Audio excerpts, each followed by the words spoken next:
오늘 제가 여러분과 나눌 말씀의 제목은 지난 9월 달에 이어서 세월을 아끼는 지혜로운 성도 두 번째 시간입니다. 지혜로운 성도, 세월을 아끼는 지혜로운 성도라는 제목으로 말씀 나누도록 하겠습니다. 여러분의 기억을 잠깐 돕기 위해서 지난 9월 달에는 에베소서 5장 15절부터 나눴어요. 15절부터 19절까지 나눴는데 그때 내용을 간략하게 말씀드리면 이거예요. 세월을 아끼라 때가 악하니라, 이 말씀 속에서 우리가 어떤 지혜를 얻어야 되는가를 나눴고, 그 세 가지 지혜는요, 지혜로운 사람은 주님의 뜻이 무엇인지 이해하는 사람이다. 그리고 두 번째, 지혜로운 사람은 성령으로 충만함을 받는 사람이다. 그리고 세 번째는 지혜로운 사람은 기쁨으로 예배하는 사람이다 라는 것으로 나눴어요. 조금 더 기억이 아직 잘 안 돌아오시죠? 여러분 유튜브 찾아보시면 9월달 찾아보시면 돼요. 겸사겸사 구독과 좋아요도 하시면 좋습니다. 이건 저희 교회 채널이니까 제가 이렇게 말씀드려도 된다고 생각을 합니다. 아무튼 그렇게 기억을 더듬어 보셔도 되고요. 오늘은 지난주에 이어서 두 가지를 가지고 말씀드리려고 합니다. 여러분, 세월을 아끼라라는 말을 제가 다시 한번 말씀드리면 이런 거죠. 세월을 아끼라는 말은요, 기회를 붙잡으라는 말이에요. 그래서 시간을 최대한 활용해라. 우리에게 주어진 삶의 시간들을 최대한 활용하고 하나님이 원하시는 기뻐하시고 선하는 일들을 위해서 우리가 살아가야 된다. 이런 의미가 있다고 제가 말씀을 드렸어요. 왜냐하면 때가 악하기 때문에 그래요. 우리가 하나님의 일들에 관심을 기울이고 하나님의 일들을 우리가 힘써서 행하지 않으면 이 세상은요, 우리의 시간을 뺏어갈 겁니다. 세월을 아끼라는 말을 그렇게도 여러분 받아들이셨으면 좋겠어요. 그렇죠. 제가 지난번에도 말씀드렸어요. 우리가 멍하게 있으면 세상이 우리의 시간을 뺏어가요. 유튜브 요즘에 1분짜리 쇼츠 있죠? 멍하게 보고 있으면요, 1시간이 금방 가요. 누군가에게 우리의 시간을 항상 뺏기고 있어요. 이 세상은 지금 시간 전쟁이에요. 세월을 아낀다는 것이 남 얘기가 아니고 성경 속의 이야기가 아니고 날마다 우리가 겪고 있는 우리의 상황이에요. 그래서 하나님이 말씀하신 거예요. 정신 차려라. 이 시간을 어떻게 보낼지 지혜롭게 살아라 라고 말씀하고 계시는 겁니다. 그래서 오늘은 그것에 대해서 두 번째 시간으로 말씀드리는데 두 가지로 크게 나누어서 말씀드리겠습니다. 첫 번째는 세월을 아끼는 사람, 지난 시간에 이어서 하는 첫 번째는 지혜로운 사람은요, 감사하는 사람이에요. 우리가 조금 전에도 감사했죠. 오늘 에베소서 5장 20절에 보니까 사도 바울이 이렇게 우리에게 이야기합니다. 범사에 우리 주 예수 그리스도의 이름으로 항상 아버지 하나님께 감사하며 라고 이야기하고 있어요. 항상 아버지 하나님께 감사하는 것, 감사하는 사람이 세월을 아끼는 지혜로운 사람입니다. 여러분, 요즘에 SNS나 이런 데 보시면 유난히 감사에 대한 이야기가 많이 나와요. 제가 지난 수요일에도 말씀드렸지만 요즘은요, 안 믿는 사람들도요, 감사의 능력을 알고 살아가요. 이건 심리학적으로도 입증이 된 거여서 그래요. 감사를 할 때 사람이요, 마음이 넉넉해지죠. 그리고 감사를 할 때 사람이 자존감이 올라갑니다. 그리고 감사를 할 때 대인관계가 좋아져요. 그리고 감사를 함으로써 더 많은 기회들이 생기고 그래서 성공할 수 있다. 이게 심리학적으로 실제로 감사의 능력을 이야기하고 있는 시대에 우리가 살고 있어요. 그런데 여러분, 여기서 우리가 한 가지를 알아야 돼요. 저는 오늘 그 이야기를 하려고 합니다. 과학적으로도 감사의 능력이 증명되었다면 우리는 성경에서 기독교 신앙의 중요한 요소로 항상 감사를 이야기하고 있죠. 그러면 세상의 감사와 그리스도인의 감사는 무엇이 다를까요? 우리가 이것을 알고 이해할 때 우리의 감사가 더욱더 깊어진다고 저는 생각을 합니다. 그래서 이것에 대해서 잠깐 말씀을 드릴게요. 두 가지로 말씀을 드리겠습니다. 첫 번째로, 그리스도인의 감사는요, 하나님 아버지라는 대상이 있어요. 우리가 누구에게 감사하는지를 명확히 알고 하는 감사예요. 세상의 감사는요, 자신의 내면을 위한 감사고 자신의 처세를 위한 감사예요. 자기 성공을 위한 감사예요. 그 이상이 없어요. 그러니까 대상이 없는 거예요. 아침에 감사일기 쓰세요, 이런 이야기 많이 들어보셨을 거예요. 그러나 그리스도인의 감사는 하나님께 대한 감사예요. 주님, 오늘도 귀한 날 주셔서 감사합니다. 주님, 오늘도 저에게 이와 같은 시간들을 주셔서 감사합니다. 대상이 있는 감사라는 거죠. 그래서 나를 창조하시고 내 인생의 주인이신 하나님이 계시다는 것을 아는 감사가 그리스도인의 감사입니다. 오늘 바울은 그래서 분명하게 이야기해요. 아버지 하나님께 감사해라 라고 이야기를 하고 있는 것입니다. 그래서 세상에는요, 세상의 감사는 하나님이 없어요. 그래서 가만히 듣고 있으면 그냥 허무해요. 이 감사를 도대체 누가 받지? 다 자기 자신을 위한 감사인데 이 감사의 끝은 허무함입니다. 그래서 여러분, 하나님을 향한 감사, 이 말을 기억하셨으면 좋겠어요. 요즘 세상은 기독교적인 요소들을 그대로 다 차용하기 시작했어요. 그거 제가 수요일에도 말씀드렸죠. 그래서 구분이 안 돼요. 요즘은 심리학이다 뭐다 하나님을 대신할 만한 인간적인 도구와 수단이 많기 때문에 그런데 우리는 그래서 핵심과 본질을 더욱더 깊이 이해하고 그것을 붙잡아야 됩니다. 감사도 마찬가지예요. 그래서 하나님 아버지께 드리는 감사, 그와 같은 감사를 하는 사람들은 특권을 누리게 되어 있어요. 뭐냐면 하나님이 일하신 것을 보게 돼요. 감사하는 자에게 하나님께서는 그분의 손길을 보여주십니다. 감사의 렌즈로만 볼 수 있는 하나님의 일들이 있어요. 시편 9편 1절에서 시편 기자가 이렇게 말해요. 내가 전심으로 여호와께 감사하오며 주의 모든 기이한 일들을 전하리이다. 하나님의 기이한 일들, 하나님이 나의 삶에 행하신 일들, 그리고 행하실 것들에 대한 믿음의 감사, 이와 같은 것들은 그리스도인들만 할 수 있어요. 그래서 오늘 사도 바울이 아버지 하나님께 감사라고 하는 그 뜻을 우리가 다시 한번 생각했으면 좋겠습니다. 두 번째로 세상과 그리스도인의 감사가 무엇이 다른가? 그리스도인의 감사는요, 은혜의식이 흐르는 구원받은 자의 감사예요. 이게 결정적 차이 두 번째예요. 은혜의식이 있을 때 감사하게 되죠. 그리스도인들은. 또한 구원받은 자로서의 감사라는 거예요. 세상은요, 절대 이거 알 수 없어요. 세상이 아무리 큰 감사를 외쳐도요, 그들의 감사 속에는 은혜의식이 없어요. 그들의 감사 속에는 구원이라는 그 생각 자체가 없어요.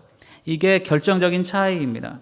그래서 나의 죄인됨을 아는 것, 그리고 내가 하나님께 어떠한 사랑과 긍휼을 통해서 구원받았는지를 아는 것, 예수 그리스도께서 누구신지를 알고 이와 같이 복음의 내용들을 알므로써 내가 드릴 수 있는 그 감사, 이게 그리스도인의 감사라는 것입니다. 이게 결정적인 차이예요. 달리 말하면 그리스도인의 감사는 생명으로 연결돼요. 영원한 생명을 담고 있는 감사가 그리스도인의 감사예요. 그러나 세상의 감사는 그 생명이 없어요. 아주 잘해봤자 이 세상에서 잘 먹고 잘 사는 것 정도예요. 이게 결정적인 감사입니다. 그래서 여러분, 감사하실 때 자부심을 가지세요. 하나님 아버지께 나는 감사하는 사람이라고 우리가 생각하면서 기뻐했으면 좋겠습니다. 그래서 오늘 사도 바울의 말을 다시 한번 주의 깊게 들여다봤으면 좋겠는데, 오늘 본문에 이렇게 써있죠. 20절이에요. 범사에 우리 주 예수 그리스도의 이름으로 감사하라 라고 써있어요. 그리스도 예수의 이름으로. 하나님이 받으시는 감사는요, 예수를 아는 자들의 감사만 받으신다고 저는 생각합니다. 예수 그리스도의 이름은요, 하나님과 우리 사이에 일종의 파이프라인이에요. 우리가 감사할 때 예수의 이름을 통해서만 하나님이 그 감사를 기쁘게 받으신다고 저는 믿어요. 또 하나는 하나님이 우리에게 그분의 은혜를 주시고 하나님께서 우리에게 그분의 것들을 주실 때 예수 그리스도의 이름으로 주세요. 그래서 예수 그리스도의 이름은 하나님과 우리가 만날 수 있는 접점이기도 하고 하나님과 내가 서로 소통하는 하나의 파이프라인이 되기도 합니다.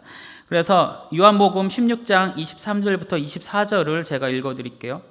그 날에는 너희가 아무것도 내게 묻지 아니하리라. 내가 진실로 진실로 너희에게 이르노니 너희가 무엇이든지 아버지께 구하는 것을 내 이름으로 주시리라. 지금까지는 너희가 내 이름으로 아무것도 구하지 아니하였으나 구하라. 그리하면 받으리니 너희 기쁨이 충만하리라. 아버지께 무엇인가를 구할 때 내 이름으로 구하래요. 그죠? 우리는 하나님께 예수 그리스도의 이름으로 구합니다. 그때 하나님이 그분의 이름을 통해서 우리에게 주시는 은혜가 있어요. 그리고 우리의 감사 역시 예수 그리스도의 이름으로 하라는 거예요. 세상 사람들이 아무리 크고 아름다운 감사를 한다 그래도 하나님께는 그것은 아무것도 아니에요. 그러나 우리가 드린 작은 감사를 할지라도 예수 그리스도의 이름으로 드릴 때, 예수를 아는 자들이, 그리스도인들이 드릴 때 하나님은 그 감사를 기뻐하십니다. 그래서 여러분, 오늘도 작은 일에 감사하실 수 있으셨으면 좋겠어요. 우리가 서로가 서로에게 감사하듯이 우리 삶에 아무리 작은 것이라도 하나님께 감사로 드리는 순간 하나님은 그것을 기뻐하신다는 것을 기억하셨으면 좋겠습니다. 그래서 그렇다면 이러한 감사는 왜 세월을 아끼는 지혜가 될까요?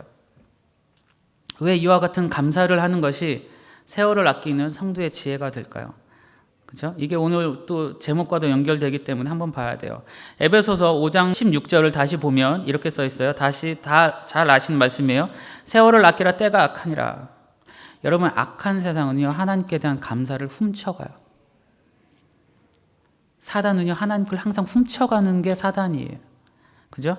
그래서 제가 아까 심리학이다 뭐다 말씀 많이 드렸죠. 사람들이 감사를 하긴 해요.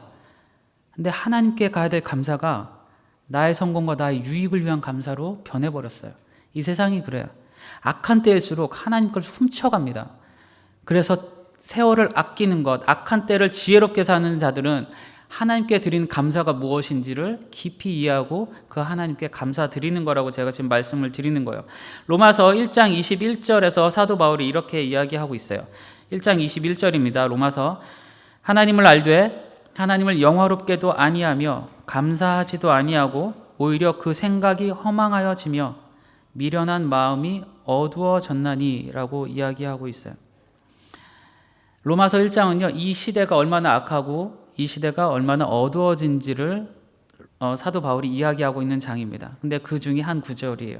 하나님을 영화롭게도 하지 않고 감사하지 않는 때예요. 악한 때는. 자, 그렇다면 하나님에 대한 감사가 없으면 생각이 허망해져요. 그죠? 인간이 아무리 자기 자신을 위해서 감사를 한다 그래도요, 죽으면 끝나는 거예요. 다시 말씀드려서 죽으면 끝나는 것에 사람은 관심을 가지고 집중해요. 하지만 그리스도인들은 영원한 것에 대한 관심을 가지고 감사를 한다는 거예요. 생각이 허망함을 벗어나요. 하나님께 대한 감사는.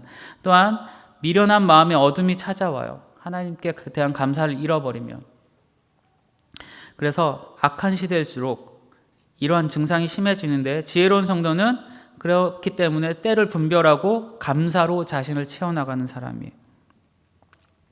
제가 예전에 그런 생각을 해봤어요. 밤에 이렇게 가만히 누웠는데 감사에 대해서 생각을 하다가 제가 이제 식당에서 밥도 먹고 사람들도 만나고 할 때 뭐 이렇게 좀 하면 아 감사합니다 이런 말을 그래도 제가 좀 하더라고요. 잘해요.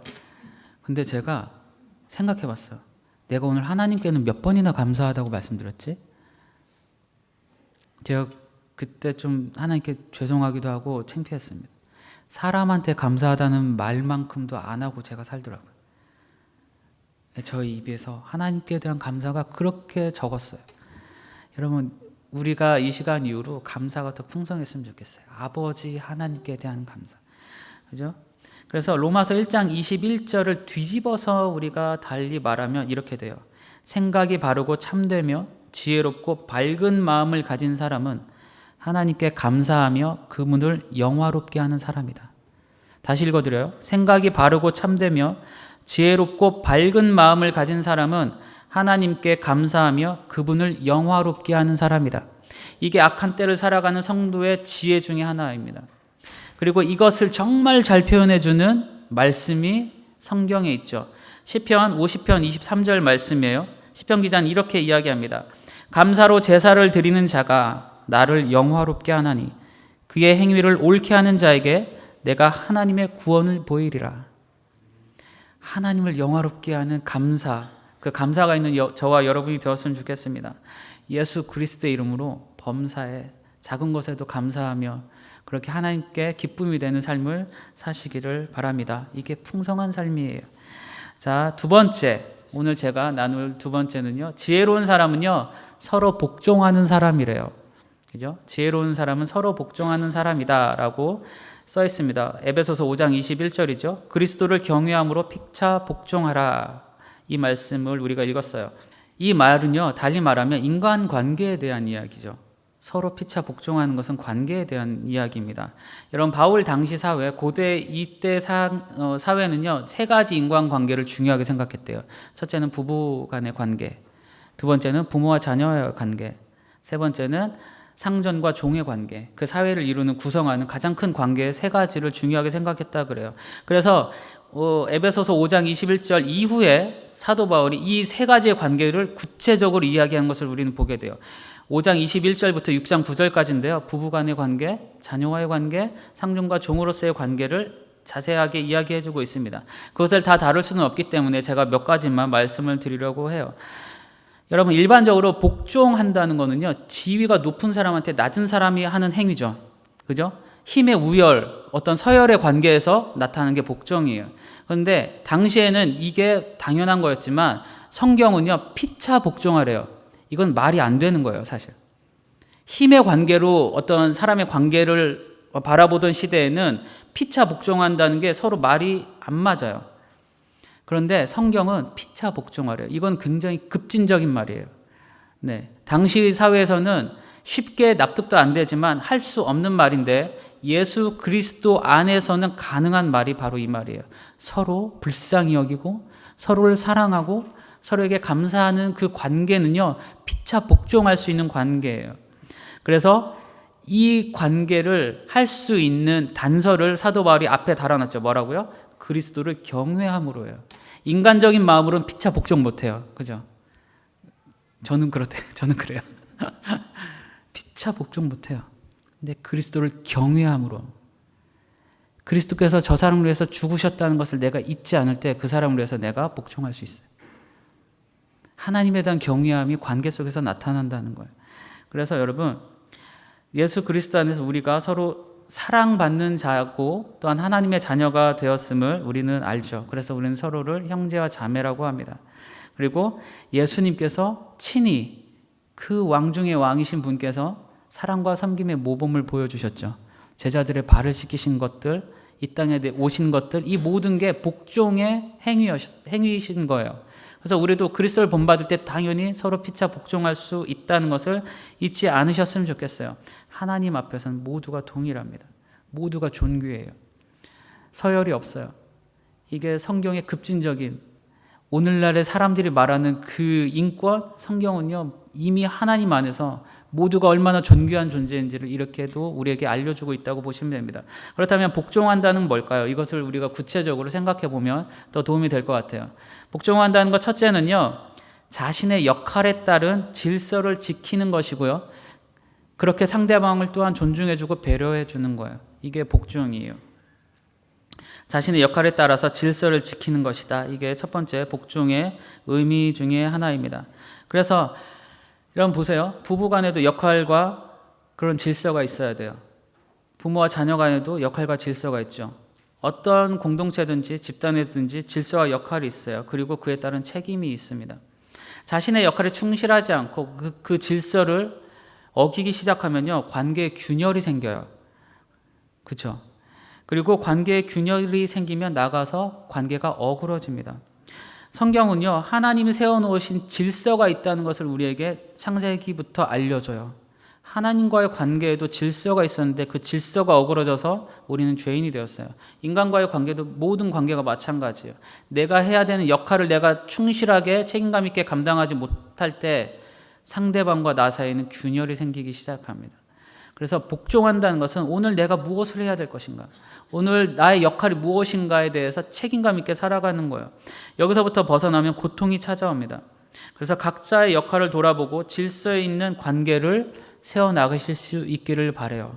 복종은 바로 이와 같은 의미를 가지고 있습니다. 이게 지혜로운 거예요. 두 번째는 복종한다는 것은요, 진실하다는 것을 또한 의미합니다. 성경에서 말하는 순종 혹은 복종은요, 진실한 마음에서 나오는 것을 의미해요. 하나님이 하라고 하시니까 하기 싫은데 해야 될까? 그게 아니라 하나님을 사랑하기 때문에 하는 것이 복종이고 순종이죠. 이렇듯 성경에서 이야기하는 것은 진실함을 의미합니다. 그 의미가 내포되어 있어요. 그렇다면 진실함이야말로 관계를 굳건하게 해주는 강력 접착제라고도 저는 생각을 해요. 진실해야 신뢰가 깊어져요. 그런데 여러분, 진실함은 무엇으로 알 수 있을까요? 내가 저 사람이 진실하다, 뭘로 알 수 있을까요? 저는 일관성이라고 생각합니다. 앞과 뒤가 같은 사람이에요. 그렇죠? 그리고 말과 행동이 같으려고 힘쓰는 사람이에요. 그게 일관성이에요. 여러분, 복종의 의미 중에 하나가 진실함이고, 진실함은 일관성이에요. 성경에 부모와 자녀의 관계에서 내 자녀를 노엽게 하지 말라라고 하죠. 그 아이의 마음속에 어떤 것들이 생겨나는지, 일관성 없는 부모 밑에서 자라면 아이들은 항상 불안해합니다. 그 불안함이 사회생활로 이어지게 돼요. 그래서 이런 것들을 기억하셨으면 좋겠어요. 그래서 중요한 것은 일관성, 진실, 이게 없으면 신뢰에 금이 갑니다. 신뢰가 깨지면 불안이 찾아오고 그만큼 관계가 약해져요. 자, 그러므로 예수님을 경외하는 마음으로 서로에게 복종하는 것은요, 마치 예수님께 하듯이 진실하게 서로를 대하는 것을 의미한다는 것을 기억하셨으면 좋겠어요. 그래서 여러분, 오늘 나는 나의 가족들에게, 나의 배우자, 나의 자녀들, 혹은 내가 만난 사람들에게 진실한 사람인가 한 번쯤 생각해 보셨으면 좋겠습니다. 이게 쉽진 않아요. 하지만 노력하는 그 마음이 더 커지셨으면 좋겠어요. 골로새서 3장 18절부터 24절 말씀을 봤더니 오늘 그 에베소서 5장 22절부터 6장 9절까지 그 긴 말씀을 딱 요약해서 압축해서 해놨더라고요, 사도 바울이. 그래서 우리가 이것을 교독했으면 좋겠어요. 우리가 읽으면서 저랑 교독하면서 다시 한번 마음에 새기셨으면 좋겠습니다. 골로새서 3장 18절부터 제가 교독하겠습니다. 아내들아 남편에게 복종하라. 이는 주 안에서 마땅하니라. 자녀들아 모든 일에 부모에게 순종하라. 이는 주 안에서 기쁘게 하는 것이니라.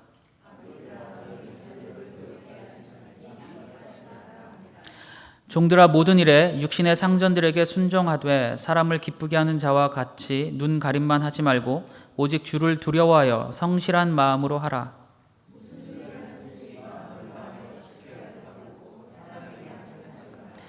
이는 기업의 상을 주께 받은 줄 아나니 너희는 주 그리스도를 섬기느니라. 아멘. 자, 그렇기 때문에 여러분 이 말씀을 기억하시면서 그리스도인이 하나님을 경외한다는 것은요, 관계 속에서도 드러납니다. 내가 오늘 이 사람 앞에 얼마나 진실하게 이 사람을 존중하고 배려하며 대하는가, 이와 같은 것이 있다는 것을 기억하셨으면 좋겠어요. 그래서 사람들이 요즘에 가장 힘들어하는 게 사실 대인관계죠. 그렇죠? 회사에서, 가정에서 항상 관계가 힘들어요. 그리고 이것 때문에 가정이 깨지고 사회가 무너집니다. 여러분, 악한 때를 그래서 우리는 다시 한번 생각해 보면 악한 때는요, 관계가 깨지는 때예요. 네, 사람들이요 서로 미워하고 무정하고 자신의 미움을 풀지 않아요. 화를 풀지 않는 관계. 악한 때는 가정이 깨지는 관계예요. 관계가 무너지는 때가 악한 때입니다. 자, 사단은요 관계를 무너뜨려요. 이걸 기억하셔야 돼요. 사단이요 인간을 속여서 하나님과의 관계를 무너뜨렸어요. 그런데 그 관계를 회복하신 분이 예수 그리스도시죠. 그분이 이 땅에 오셔서 하시는 일이 하나님과 우리를 화목하게 하신 거고 성도와 성도 사이를 그 벽을 허무신 거예요. 그래서 관계가 너무너무 중요한데 우리가 오늘 피차 복종하라 이 말 속에서 관계를 회복할 수 있는 새 힘을 얻으시기를 바랍니다. 이제 결론을 맺도록 하겠습니다. 오늘 저는 두 가지를 말씀드렸어요. 첫 번째는 지혜로운 사람은 감사하는 사람이다. 예수 그리스도의 이름으로 범사에 감사하는 저와 여러분이 되시기를 바라요. 그게 하나님이 기뻐하시고 영화로운 그런 신앙생활이기도 하고 우리 모두가 행복해지는 신앙생활입니다. 두 번째는 지혜로운 사람은요 서로 복종하는 사람이다 라고 제가 말씀드렸어요. 서로 복종한다는 것은 자신의 역할에 따라서 질서 있게 또한 상대를 존중하는 가운데 책임 있는 삶을 사는 것이고, 두 번째는 진실하고 일관성 있게 사는 거예요. 복종은 그와 같은 의미를 가지고 있습니다. 그렇게 할 때 우리의 관계가 또한 우리 가정이 더욱더 견고해질 거라고 믿고 IM교회가 더욱더 견고한 교회가 되리라고 저는 믿습니다. 자, 이 시간 우리 다 같이 잠깐 기도했으면 좋겠어요.